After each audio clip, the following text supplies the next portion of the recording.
Let's talk about Dungeon Crawl Classics RPG.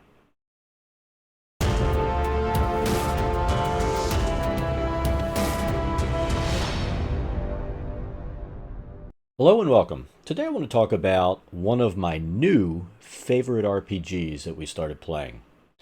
Now, just to give you a little backstory, and if you follow my Twitter and have seen some of my videos, you know how much I really don't like so-called power gamers, min-maxers, whatever you want to call them. And we had started a new Pathfinder campaign, and the table had all agreed we weren't going to power build. We wanted to be able to go through the adventure with just normal characters and not blow things up. You know, in the first round, or one character blows something up halfway through a round and it happens to be the end boss, and that's it. You know, the most anticlimactic thing possible. And probably the least fun way for everyone else at the table to play. So we all made that agreement, and of course, you have to have a player or two that decide they're going to do whatever they want. So I was going to quit the table because I was so tired of min-maxing, and I got talked into continuing, and my only stipulation was we had to play a different system.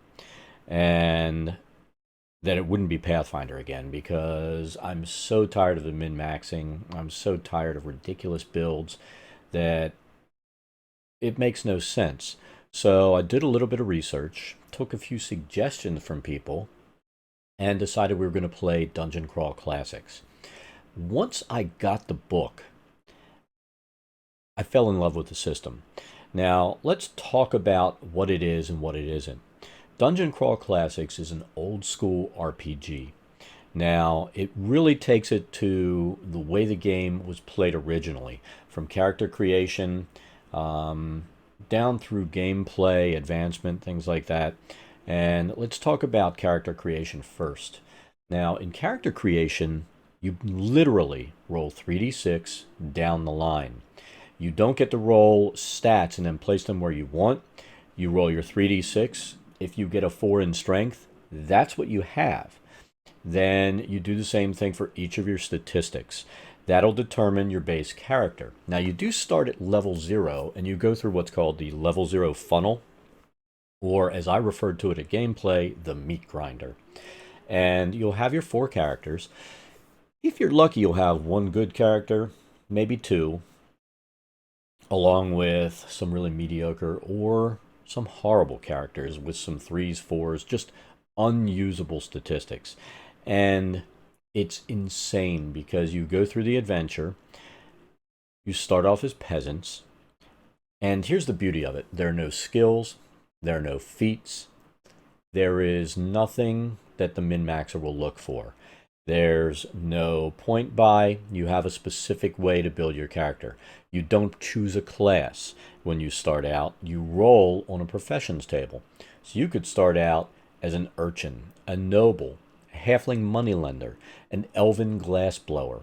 And you'll have one weapon. Well, they call it a weapon, but it'll be a tool from your trade that you'll bring along, and one random item. So you may end up with a bag of dirt and a shovel if you're a grave digger. Now, the shovel is used as a staff, and you'll get to play it as that. The beauty of this is that you have your 4 characters, and you're trying to get 1 or 2 of them to survive so that they can become a level 1 character. And it was hilarious. We literally had the pile of death in the middle of the table. And what that was, you could literally have a character with 1 hit point, and your AC is going to be based off of your agility. So most people had like a 10 or 11 AC, 1 or 2 hit points, and they died after 1 hit. So you'd say, all right, I hit that character. And the way you determine order, you'll have all 4 of your characters. And you'll put the one in front, and then you've got your guys behind. And the way that we played it and the way they recommend you play it is, The people in front are at the front of the marching order, and everybody tore their. I made sheets. They had the 4 character sheets on. It's very minimalistic, so you have just 4 character sheets on the piece of paper, and they would line them in the order. You could tell the characters they really wanted to survive because they were sitting at the back and they were doing very little. They weren't up front in the line of fire, and there really weren't AOE attacks, so you didn't have to worry about it until the end. But the way it'll work, you roll group initiative for your group of 4 guys. So we went around the table, you roll initiative, you have, let's say it's your turn. And I say, what do you do? The first character up front, he'll go and attack, second one does whatever. And a lot of times they're like, well, this guy hangs back. And you knew that that's the one guy they were hoping that would survive. It was crazy. But you could see everyone at the table, even the horrible characters, they were getting attached to all of these characters. One guy had like an urchin, a beggar, and 2 noblemen, and he was rooting for the urchin and the beggar to survive because, I don't know, he just fell in love with those characters. But let's get back to character generation. But that's an idea of how you kind of play, and your characters, you'll see them just, all right, I hit you, and they're already tearing it up. I'm like, how many hit points did you have? 1, so he's dead. I'm like, yeah, he's dead. And there was this massive pile in the center of the table of dead, torn up characters, and it was hilarious. But back to character generation, everything is random. You don't pick anything. You roll down the line, so it's random where your stats go. You randomly choose your career, or however you want to put it, however it's put in the book. And that determines what weapon you get. I mean, there was a barrister. So the barrister comes out, they have a quill, which is like a dart. You know what a quill is? It's a pen that looks like a feather. So they got to throw it at somebody. And then when they go to retrieve it, there's a 50% chance that that is broken. And of course, that ended up broken for the elven barrister. But fortunately, the first group of guys that got killed, there were some spears, they picked them up. And there's no penalty for, as a level 0 character, picking up a new weapon that you're not trained in. You're trained in whatever the last thing you used. And they assume at level 0 you're heinous with all weapons because you're nothing but a peasant. So you're picking stuff up and flailing around and hoping that you hit. If you're lucky, if it's a strength weapon, you have a good strength roll, so you have a plus to hit. Otherwise, you suck with your weapon. Or let's say you pick up a bow, but you have no agility. You suck with your weapon. I mean, you have a lot of guys that just suck at everything they do, but everybody had an awesome time playing this, even though, except, and I'll get to this at the end, the min-maxer. But the beauty of the system is it's random. No one can figure out a way to min-max a character because you roll down the line, you randomly pick your background, you randomly roll on all these tables for every little aspect of your character. And that develops your level 0 character. It's random, just like, you kind of win the genetic lottery or you lose it. And that's what you've got your whole life. That's what these characters are. They're just ordinary people. And it's so much fun to watch people play these and get attached to it. Now, the gameplay itself is super deadly. And the level 0 funnel assumes that none, maybe one of your characters will survive.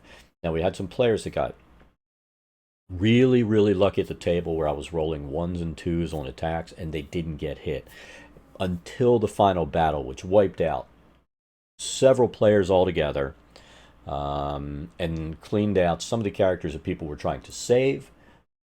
And they ended up having to keep characters they didn't want to save. But those will be their first level characters moving forward. Now, once you get the first level, this is the way it works. And this is one of the things that I really like about it. Here's what min-maxers will do. They'll pick certain races because it'll make a class more powerful. In Dungeon Crawl Classics, your original character that you generate, let's say you get a gravedigger.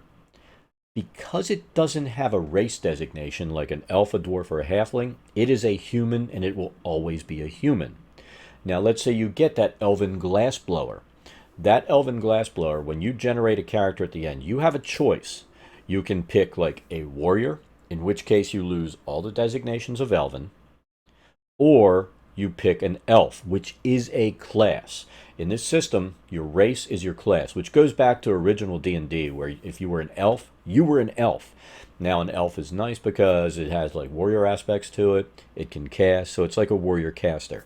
A halfling is nice because one of the aspects of the game, you're not able to pick feats because they don't exist to do things like dual wield and be proficient with both hands. So let's say you want to dual wield. If you have a halfling, the worst you're going to be is you, and it's let's take a look at some of the system. It's got this weird dice chain where it's not the normal D4, D6, D8, D12, D20. It has a dice chain. You have D3, D4, D5, D6, D7, 8, 10, 12, 14, 16, 20, 24, and 30. Now, the reason it does that, let's say you want to dual wield, and you're fortunate and you have a halfling. When you dual wield, based on your agility, you can be as much as -3 and -4 die. And what that means, that -3, instead of rolling a d20, you go 3 down the dice chain. So you would go 16, 14, 12. You're rolling a d12 to hit on the -3 and a d10 to hit on the -4. So they take into account that dual wielding would be more difficult than wielding a single weapon. Now, halflings always default to a d16, so it makes them good dual wielders regardless of their agility. So that's a nice racial bonus. And then you have dwarves, and they have some cool stuff too. If you weren't fortunate and you didn't get a racial designation in your career that you rolled at the beginning, then you're a human and you pick from thief, warrior, what's it called? Mage or magic user, I don't know. And thief, warrior, magic user, and there's one other. My brain is just shutting down. I'm terribly sorry. But you pick one of your classes and you go from there. Now, spells. Let's say you're a caster. You don't pick from a list of spells for your first level spells. You roll. And how many spells you get are determined by your intelligence. So if you're a stupid magic user, which is possible, because that could be your best stat, and you're like, I'll take the -1 on spellcasting because it's the best I've got. So you're a stupid magic user, you roll the number of spells you have. Instead of getting pluses for languages and getting 2 languages per level or per plus of intelligence, you lose. But you're the magic user. And it's fun watching people just go, what can I make from this character? And then they start building, they're like, all right, and they start getting excited about this heinously stupid, uncoordinated, weak character. So it's a lot of fun. Now let's talk about what this isn't. This is not, in any sense, like a modern RPG where you're picking skills to try to make a skill monkey. You're picking feats to try to power build and get extra pluses and bonuses because, let's say, you're a ranged character that wants bows and you want all these feats to get yourself so you can do more pluses to damage, longer range, that's point blank and all this stuff. That does not exist. This is just a pure old school fantasy RPG. You also don't get to increase your statistics. So if you have horrible stats, that's what you're stuck with. Your guy apparently never goes to the gym and gets any stronger. He doesn't get any smarter. You have what you've got, and that's what you play. And that's the way it was in original D&D and first edition AD&D. And we had a lot of fun suffering with bad rolls when we first started playing. And we didn't think it was horrible. We had a blast playing the game. Now, because this is not a game that you can power build, metagame, or anything else, if that's the only way you can have fun, it's probably not the game for you. At the end of this, you had options and points in the game where you could get extra characters, like an extra 2 characters because you rescued more villagers. And you could say those villagers replaced your last guy that got killed. So I was letting people take 2 more because they found a big room full of villagers. There were also villagers at the end. And I'm like, all right, you can take 2 of those guys. So people were down, they lost their guys, and I let them re-roll and get 2 new guys. And the one power builder who was my problem, that kind of forced us to move forward with a new system, he quit. He rage quit. He's like, I'm not rolling anymore. I'm not making any more characters. I'm not playing. which for me was a win. I knew because this guy he was already playing the semantics game, and it pisses me off. He's like, I'm not power building, I'm optimizing. I mean, he was picking race to assist his class. He was picking feats to assist his class. He was power building, but he wanted to play the semantics game because he only wanted to play the way he wanted to play, not the way the table agreed we were going to play moving forward. And honestly, if you can't, let's talk about this. If you can't, if table makes an agreement and they're like, we're not going to power build, we're not going to min max, we're going to build characters that are fun, maybe not awesome, then the right thing to do is to step away from the table and find another table to play at, not to try to force your will on the other 6 people plus the dungeon master that are playing the game, that are all happy to play regular characters, not power build and not min max. So if you can't live with that agreement at a table, move. You don't need to play with that group. There are other groups to play with. But this guy, he was determined he was going to do what he wanted to do. We changed to a system that he could no way do what he wanted to do because there's no point buy. There's nothing that the power builder looks for because they want to have stats and specific things. You can't pick a class at the beginning, and then your class will be determined by these absolutely randomized rolls at character generation. So you have no control over what your character will be. You simply hope that some of your characters survive to become a class, and then you choose based off of what your stats are, what you want to be. You can't come in and go, I'm going to be a rogue and an assassin and all this kind of stuff, because if you have a 4 agility, it's not going to happen. It's not in the cards for that character. But, that's the beauty of this system. It eliminates min-maxing. It maximizes fun, because I'm telling you, when we got done, I asked everybody, and this guy had already left, I asked everybody, so what did you think? The one guy was like, this was freaking awesome. He had an awesome time. Another guy was like, are there other level 0 funnels? Because I'd really like to do that again. It was a lot of fun. I would think the character generation aspect of it and that level 0 play was awesome. And as a general rule, everybody had a great time, except for this one guy who wanted to do what he wanted to do and min-max. And he saw that there was no chance of that ever happening, so he quit, which he should have done before it got far enough that we switched systems. But Dungeon Crawl Classics is an awesome game system. And let's talk about other things that make it awesome. It's a massive book, close to 500 pages, $39.99. No 5th edition book will come in at that price. It is actually a stitch-bound book, instead of with these new books where it's attached to the binding. When you open it up, the binding, it all separates and you see the stitching down the end where it's made properly. You know that this thing's not going to fall apart. This is been one of my big gripes with Wizards. They make these perfect binding books where the binding's attached to the cover and the glue breaks apart, the thing falls apart because it's a piece of shit. The Goodman Games printed these things right. I mean, the books are very nice. Another thing that's beautiful about this book, and if you're into like really fancy artwork and stuff, it's not in here. This has old school art book that goes down back to like original AD&D. I mean, they had an artist, I forget the guy's name, I wish I could remember it, but the last 3 illustrations that he made were for this book, and he had originally illustrated for D&D books back for TSR. So it's old school, awesome artwork inside of it. The crit system, oh my god, the crit system is hilarious, because if you critically fail, horrible things happen to you. If you critically succeed, horrible things happen to the enemy. There are crit tables for everything. You can critically fail casting a spell. Horrible things happen to you when that happens. As a cleric, that's the other class.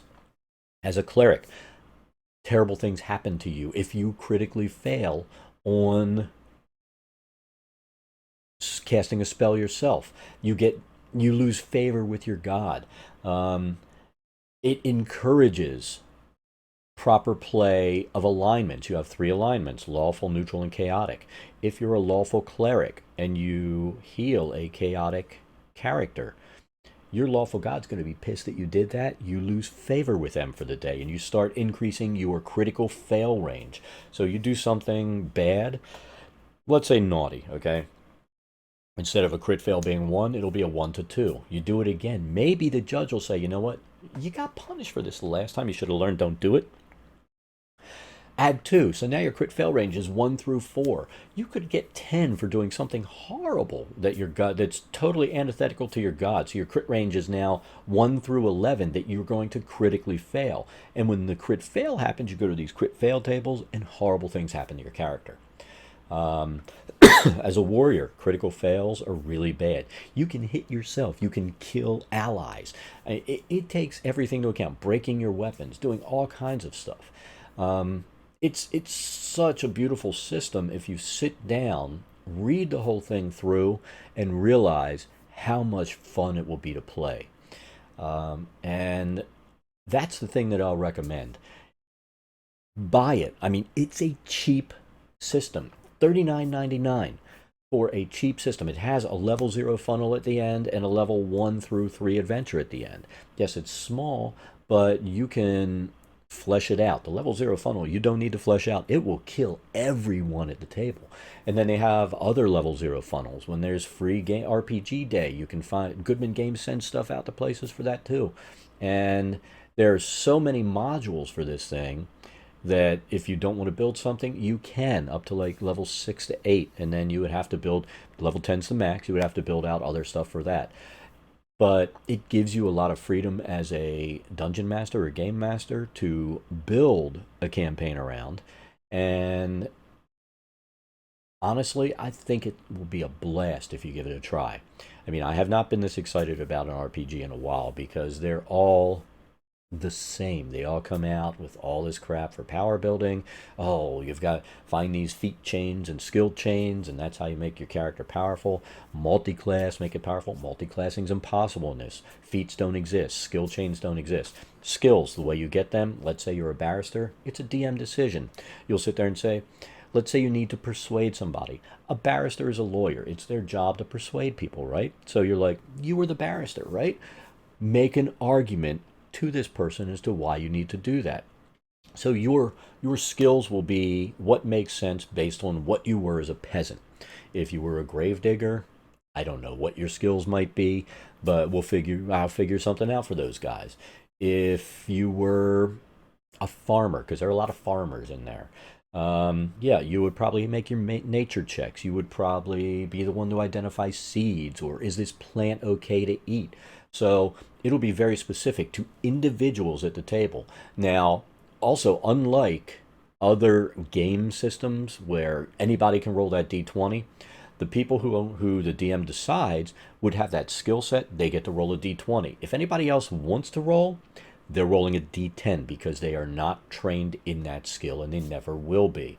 So you do get punished for trying to do. It's not like you'll have tables where the rogue fails and some guy who, let's be honest, nobody who hasn't been trained to pick a lock should be able to pick a lock.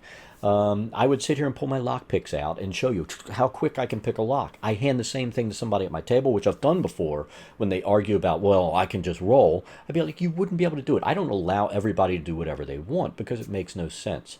But in this game, you do get punished for trying to do something that is not in your wheelhouse. You can't just roll a d20 on everything. So, and you go down that dice chain, you get punished for doing stuff that you wouldn't be trained with or things that you're not good at. And it makes people think about what their character is, what it can do, what it can't do, and how you need to cooperate with everyone at the table. And I'm a true fan of cooperation in RPGs. You know, if you're playing an RPG and you're not cooperating with people at the table, you just don't get the fucking idea of what RPGs are. You should be cooperating, playing, and having fun so everybody has fun.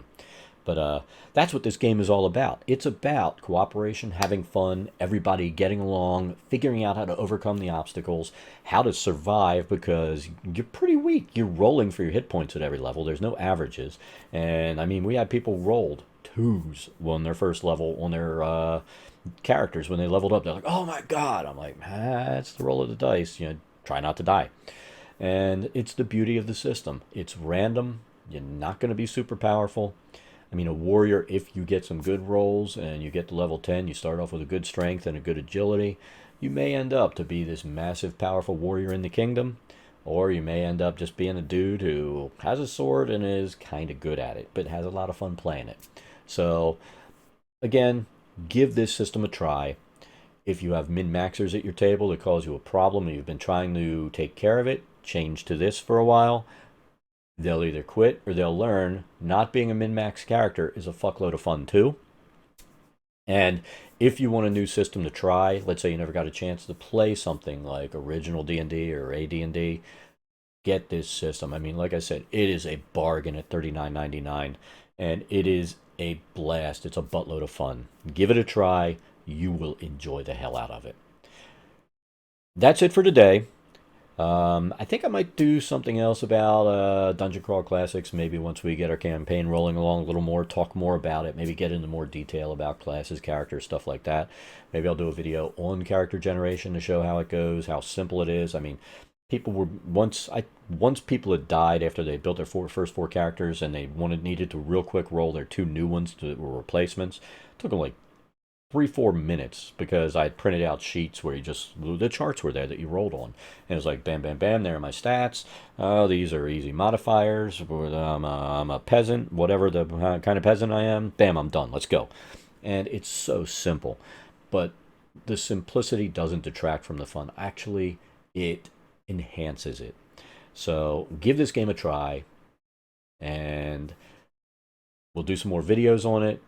And be sure to comment down below if you've played it. I'd like to know your experiences, whether you love it or hate it. I can't see anybody hating it except for the hardcore min-maxer that's been out of shape that can't min-max. But let me know. But that's it for today. Have a great day. We'll see you next time.